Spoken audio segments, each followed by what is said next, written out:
جب لوگوں کے اعمال بگڑتے ہیں تو اللہ تعالیٰ حالات کو بھی برباد کرتا ہے اور آخرت کو بھی برباد کرتا ہے۔ مال نے نہ کسی کو اللہ کی بارگاہ میں پہلے عزت دلائی، نہ آج عزت دلا سکتا ہے۔ دنیا کے اقتدار نے نہ پہلے کسی کو کامیاب کیا، نہ آج کسی کو کامیاب کر سکتا ہے۔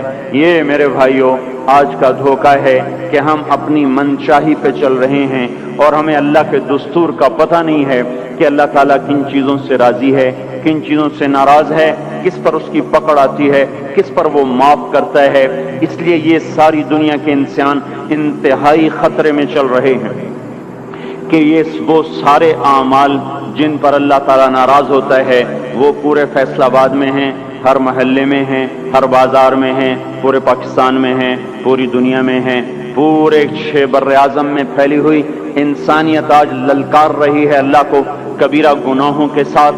زمین کو بھر دیا ہے ظہر الفساد فی البر والبحر بما کسبت ایدی الناس، اور اللہ اپنی سنت قرآن کے ذریعے سے بتاتا ہے کہ جب تم جیسی قوموں نے جب تمہارے جیسے اعمال اختیار کیے تو یہ سنو، ایک قوم تم سے پہلے آئی نوح علیہ السلام کی، جنہوں نے زمین کو کفر سے بھر دیا، الٹا میرے نبی سے کہنے لگے فاتنا بما تعدنا ان کنت من الصادقین، وہ عذاب لاؤ جس سے تم ہمیں ڈراتے تھے، اور وہ عذاب لاؤ جس کا تم نے وعدہ کیا ہوا ہے۔ پھر ہمارا وہ دن آیا ففتحنا ابواب السماء بماء منہمر وفجرنا الارض عیونا فالتقى الماء على امر قد قدر، آسمان کے دروازے کھولے، زمین کو چشمے بنا دیا۔ یہ نہیں کہا کہ زمین سے پانی نکل کر، فجرنا الارض عیونا، ہم نے پوری زمین کو چشمے بنا دیا، روئیں روئیں سے پانی ابلنے لگا، اور آسمان سے پانی گرا، زمین سے پانی نکلا، اور ساری کائنات میں وہ پانی پھیلا۔ ایک تفسیر میں نے پڑھا کہ اللہ تعالیٰ کہ اگر اللہ تعالیٰ اس دن کسی پہ رحم کرتا تو ایک عورت پہ رحم کرتا جو بچے کو لے کے بھاگ رہی تھی کہ کوئی جائے پناہ ملے اور میں بچ جاؤں، اور وہ بھاگتے بھاگتے ایک اونچے پہاڑ پہ چڑھی، جس سے اونچا پہاڑ کوئی نہیں تھا، پیچھے سے پانی آیا، اس نے پہاڑ کو جو ڈبویا، پھر اس کے پاؤں پر چڑھا، پھر اس کے سینے پر آیا، جس نے بچے کو اوپر کر لیا، پھر اس کی گردن تک آیا تو اس نے بچے کو یوں اپنے سر سے اوپر کر لیا کہ شاید بچہ بچ جائے، بر پانی کی موج نے نہ بچے چھوڑے نہ بڑے چھوڑے، سب کو برابر کر دیا، یہاں تک کہ ان کے اپنے بیٹے کو اللہ تعالیٰ نے سامنے وحال بینہم الموج فکان من المغرقین، سامنے ہلاک کیا۔ 3 آدمی غار میں چھپ گئے اور اوپر پتھر رکھ لیا کہ یہاں تو پانی نہیں آئے گا، چاروں طرف جو پانی کا تماشا دیکھا، اور اندر بیٹھ گئے۔ تھوڑی دیر میں تینوں کو تیز پیشاب آیا اور بے قرار ہو کر پیشاب کرنے بیٹھے، اللہ نے پیشاب کو جاری کر دیا، اور وہ پیشاب کرتے کرتے کرتے اپنے ہی پیشاب میں غرق ہو کے مر گئے۔ جو کام قوم نوح کرتی تھی وہ کام آج ہو رہے ہیں، ساری دنیا میں ہو رہے ہیں۔ قوم عاد آئی بڑی طاقتور، یہاں تک کہ للکارنے لگے من اشد منا قوہ، کوئی ہے ہم سے بڑا طاقتور تو لاؤ نا، ہمیں کس سے ڈراتے ہو؟ ان نقول الا اعتراک بعض آلہتنا بسوء، ہمارے خداؤں نے تیری عقل خراب کر دی ہے، ہم سے تو بڑا کوئی طاقتور نہیں ہے۔ تو اللہ تعالیٰ نے فرمایا اولم یرو ان الذی خلقہم هو اشد منہم قوہ، اے ہود انہیں بتاؤ جس نے تمہیں پیدا کیا ہے وہ تم سے زیادہ طاقتور ہے۔ تو جب اللہ تعالیٰ کی طرف سے وہ حجت پوری ہوئی اور وہ اپنے تکبر میں بڑھتے رہے، نافرمانی میں بڑھتے رہے، تو اللہ نے عذاب کا دروازہ کھولا، قحط آ گیا، انسان ایسے بھوکے، اور وہ انسان ہماری طرح تو تھے نہیں، 40 ہاتھ قد ہوتا تھا، 30 ہاتھ قد ہوتا تھا، 800 سال 900 سال عمر ہوتی تھی، نہ بوڑھے ہوتے تھے، نہ بیمار ہوتے تھے، نہ دانت ٹوٹے، نہ کمزور ہو، نہ نظر کمزور ہو، جوان تندرست توانا، صرف موت آتی تھی، اس کے علاوہ کچھ نہیں ہوتا تھا انہیں۔ اب ان کے بھوک بھی زیادہ، وہ اپنی ضرورتوں کا غلہ بھی کھا گئے، پھر جہاں حلال بھی کھا گئے، پھر کتے بھی کھا گئے، بلے بھی کھا گئے، چوہے بھی کھا گئے، جو چیز ہاتھ میں آئی سانپ بھی کھا گئے، ہر چیز کھا گئے، پر نہ بارش کا قطرہ گرا، نہ زمین کا دانہ پھوٹا، یہاں کے درخت توڑ توڑ کے ان کے پتے چبا گئے، قحط دور نہ ہوا۔ تو پھر انہوں نے ایک وفد بھیجا بیت اللہ بیت اللہ بھیجا کہ ہمیں بارش دو. وہ جب مصیبت آتی تھی اوپر والے کو پکارتے تھے، جب وہ کام کر دیتا تھا پھر سرکش ہو جاتے تھے، پھر انہی پتھروں کو پوچھتے تھے. تو اللہ تعالیٰ نے 3 بادل سامنے کیے، آواز آئی ان میں سے ایک کا انتخاب کرو، ایک سفید، ایک سرخ، ایک کالا. تو آپس میں کہنے لگے سفید تو خالی ہوتا ہے، سرخ میں ہوا ہوتی ہے، کالے میں پانی ہوتا ہے. ان کا یہ پانی، یہ کالا چاہیے، یہ کالا چاہیے. آواز آئی پہنچے گا، یہ واپس پہنچے، ان کا بارش ہوگی. تو پھر جب ساری قوم اکٹھی ہوئی تو اللہ نے وہ بادل بھیجا. فلما رأوه عارضا مستقبل اودیتہم، وہ بادل آیا کالا، کہنے لگے ھذا عارض ممطرنا، وہ دیکھو آئی بارش. تو اللہ تعالیٰ نے کہا بل هو ما استعجلتم بہ، یہ بارش نہیں، یہ وہ عذاب ہے جو تم ہود سے کہتے تھے. کون ہے ہم سے بڑا جو ہمیں کچھ کر لے؟ اب تیار ہو جاؤ. ریح فیہا عذاب علیم تدمر کل شیء بامر ربها. اب دیکھو کیسے تمہارا رب تمہیں اڑاتا ہے.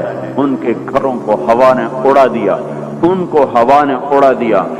60 ہاتھ اونچے قد کے لوگ اور تنکے کی طرح ہوا میں اڑ رہے تھے، اور ان کے سروں کو آپس میں ہوا ٹکرا رہی تھی. وہ گھومتے تھے سر ٹکراتے تھے، گھومتے تھے سر ٹکراتے تھے. بعض لوگ بھاگ کے غاروں میں چھپ گئے تو ہوا کا بگولا ایسے زوردار طریقے کے ساتھ غار کے اندر جاتا اور پھر ایک دھماکے کے ساتھ ان کو باہر نکالتا، پھر ان کو ہوا میں اچھال دیتا گیند کی طرح. پھر ان کے سر آپس میں ٹکراتے ٹکراتے ٹکراتے ان کی کھوپڑیاں پھٹ گئیں اور ان کے بھیجے ان کے چہروں پہ نکل آئے. اور پھر اللہ نے الٹا کے ان کو زمین پر مارا، سر الگ ہو گیا، دھڑ الگ ہو گیا. پھر اللہ نے للکار کے پوچھا فَهَلْ تَرَى لَهُم مِّن بَاقِيَةٍ، کوئی ہے باقی تو دکھاؤ کہ اس کا بھی صفایا کر دوں. کوئی نظر نہ آیا، سب کو اللہ نے مٹایا. جو کام قوم عاد کرتی تھی وہ کام آج فیصلہ آباد میں ہو رہے ہیں. پھر اللہ پھر ایک قوم سمود آئی. انہوں نے سنا تھا کہ عاد کو ہوا نے اڑایا تھا تو انہوں نے پہاڑ کے اندر گھر بنائے کہ اندر ہمیں کون کچھ کہے گا، اندر تو ہوا جا ہی نہیں سکتی، جائے گی بھی صحیح تو کہاں تک اندر جائے گی. نافرمانی نہیں چھوڑی، الٹے کام کو چل پڑے. تو اللہ تبارک و تعالیٰ نے ہوا نہیں بھیجی، ایک فرشتہ آیا. مکروا مکرن، انہوں نے مکر کیا. ومکرنا مکرن، ہم نے ان کے مکر کو توڑ دیا. فانظر کیف کان عاقبۃ مکرہم، آج ان کا انجام دیکھو. انا دمرناہم وقومہم اجمعین فتلک بیوتہم خاویۃ بما ظلموا ان فی ذلک لآیۃ لقوم یعلمون وانجینا الذین آمنوا وکانوا یتقون. اللہ تبارک و تعالیٰ نے کہا یہ دیکھو. ایک فرشتہ آیا، اس نے چیخ ماری اور ان کے کلیجے پھٹ گئے، چہرے نیلے اور کالے ہو گئے، اور ساری قوم کو اللہ نے آن کی آن میں ہلاک کیا. پھر اس پر قوم شعیب کا اللہ نے قصہ سنایا.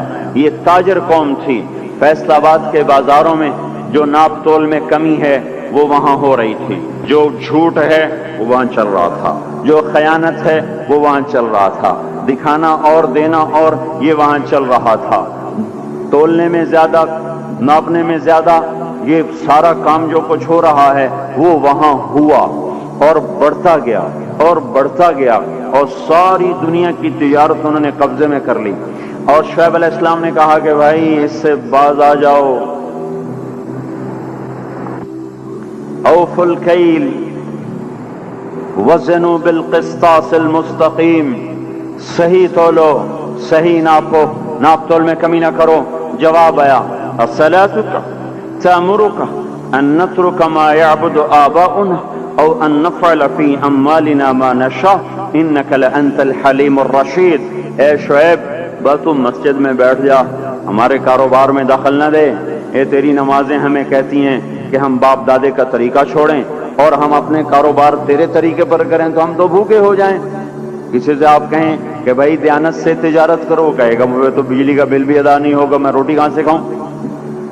یہ میں نے ایک سے کہا تم ملاوٹ کیوں کرتے ہو، ایک تیل والے سے میں نے کہا تم ملاوٹ کیوں کرتے ہو، کہ اگر ملاوٹ کروں تو ایک ڈرم کے پیچھے 500 روپیہ بچتا ہے اور خالص بیچوں تو 50 روپیہ بچتا ہے، تو 50 روپے سے میرا کیا ہوگا، سبزی گوشت بھی نہیں آتا، اور 500 روپے سے تو کتنا دن گزر جاتے ہیں.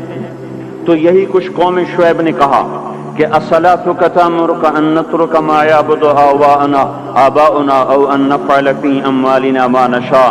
میاں شعیب اپنے گھر بیٹھ جا، ہمیں تیری تبلیغ نہیں چاہیے، ہمیں اپنا کاروبار کرنے دے۔ یہی آج کے بازاروں کے مسلمان کہہ رہے ہیں کہ ہمیں یہ شریعت نہیں منظور، تو کاروبار کیسے ہوگا؟ جھوٹ نہ بولیں تو کام کیسے چلے؟ خیانت نہ کریں تو کام کیسے چلے؟ ناپ تول میں کمی نہ ہو تو کام کیسے چلے؟ اور سودی کام نہ ہو تو کام کیسے چلے؟ بینک نہ ہو تو کام کیسے چلے؟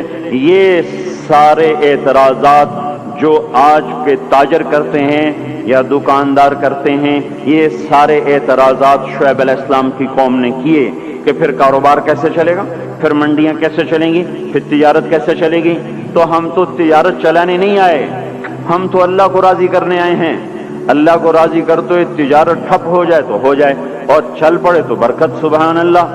ہم اس بات کے مکلف نہیں ہیں کہ ہم نے روٹی کھانی ہے اور بچوں کو کھلانی ہے، ہم اس بات کے مکلف ہیں کہ ہم نے اللہ کے حکم کے مطابق کمانا ہے اور اس کے مطابق کھلانا ہے۔